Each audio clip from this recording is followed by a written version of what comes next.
All right. So how do you treat? First is benzos. All right. We're going to talk about why.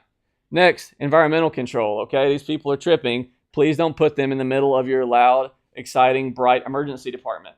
You need to reduce stimuli. And then the last thing is electrolyte management, which is the thing most likely to actually kill them as long as their vitals are okay. So do not fall into the trap of giving B52s to these folks. And the reason is that Haldol does nothing for them, okay? What they need is benzos, benzos, and more benzos, okay?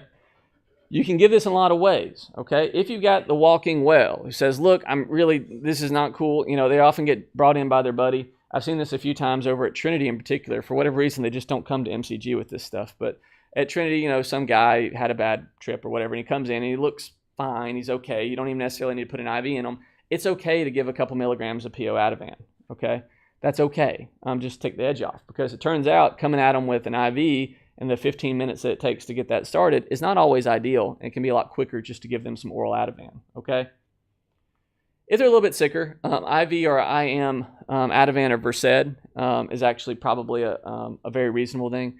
Some of these people are so agitated that it's actually really hard to get an IV on them. They're often younger, so they got better veins most of the time if they're not also an IV drug abuser.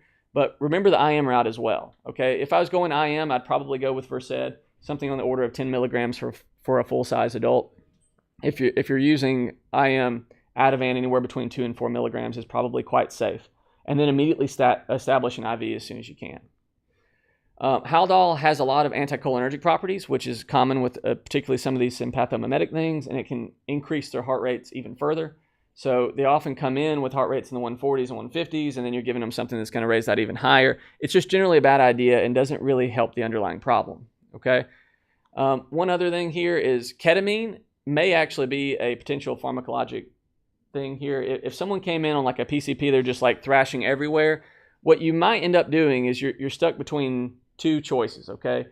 Just give them Ativan and hope for the best is probably not enough. They're a danger to themselves and others, and the 15 minutes or so that it's going to take for an IM dose of a benzodiazepine to really get them calm is just too long, okay? They're going to hurt themselves and a whole bunch of staff before you get there.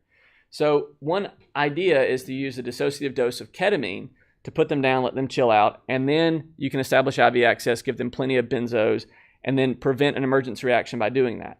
This is a little bit risky, and the reason that it is risky is that ketamine has a known problem with emergency reactions. They are essentially already going through an emergency reaction right now, so you're already behind, okay?